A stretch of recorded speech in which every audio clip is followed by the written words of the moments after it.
Assalamualaikum warahmatullahi wabarakatuh. Baik anak-anak, hari ini kita bertemu lagi untuk belajar pelajaran ibadah syariah. Pada minggu lalu, kalian telah melaksanakan penilaian harian bab rukun Islam. Setelah mengenal rukun Islam, sekarang kalian akan belajar tentang Bab 2 materi Thaharah. Sudah siap anak-anak? Sebelum melanjutkan pembelajaran kita hari ini, mari kita berdoa bersama-sama. Bismillahirrahmanirrahim. Rabbi zidni ilma warzuqni fahma. Amin. Semoga Allah melancarkan kita dalam menuntut ilmu hari ini. Amin ya robbal alamin.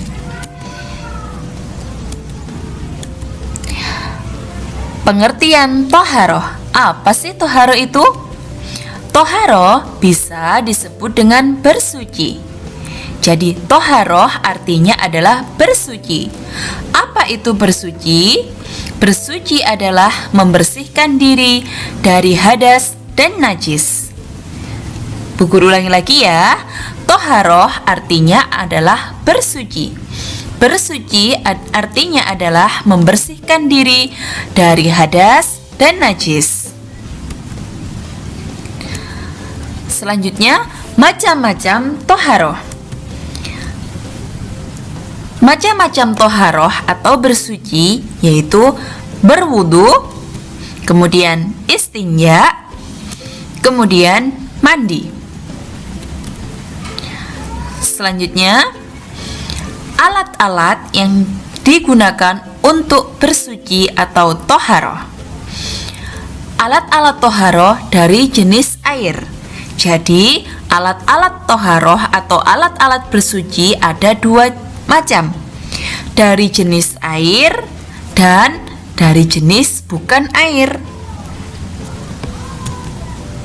Air mutlak. Ketika kita bersuci, maka kita harus menggunakan air mutlak. Apa itu air mutlak? Air mutlak adalah air yang suci dan mensucikan. Air mutlak adalah air yang suci, airnya suci dan bisa digunakan untuk bersuci atau bisa digunakan untuk mensucikan diri kita. Ada air keran. Air keran adalah airnya suci dan bisa digunakan untuk bersuci. Ada air sungai. Air sungai airnya suci dan bisa digunakan untuk bersuci. Begitupun dengan air sumur, air hujan, air laut, dan air danau. Ada air yang suci tapi tidak bisa digunakan untuk mensucikan, yaitu contohnya air teh. Air teh adalah air yang suci tetapi tidak bisa digunakan untuk bersuci. Contoh lain adalah misalnya kopi, susu, dan sirup misalnya. Paham ya? Kita lanjutkan. Alat bersuci selain air. Sebelumnya kita sudah membahas tentang alat bersuci dari jenis air. Sekarang kita membahas alat bersuci selain air. Yang pertama ada daun. Kedua kayu. Ketiga ada batu. Keempat ada tisu.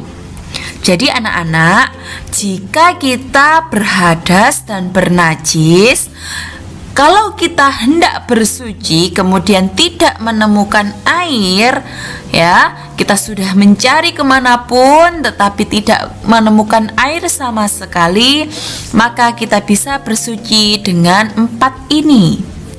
Ya, jika kita istinja, maka kita bisa bersuci dengan 4 hal ini. Apa itu istinja?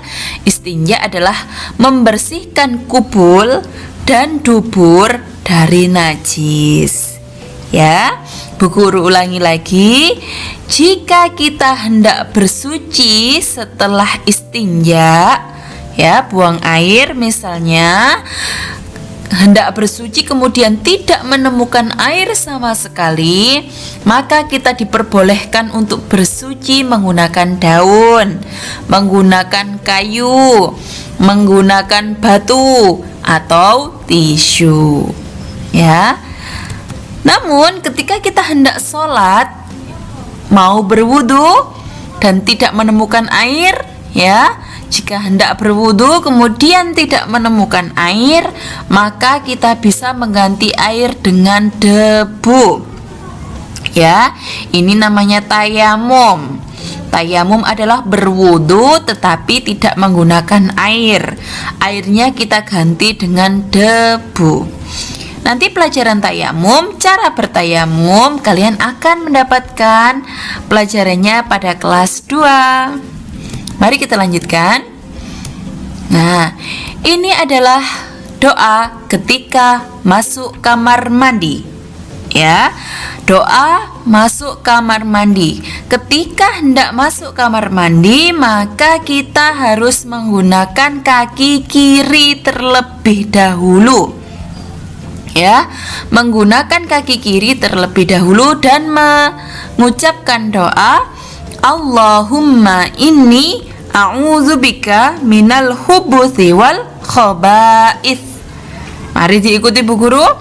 Allahumma inni a'udzubika minal khubuthi wal khaba'ith.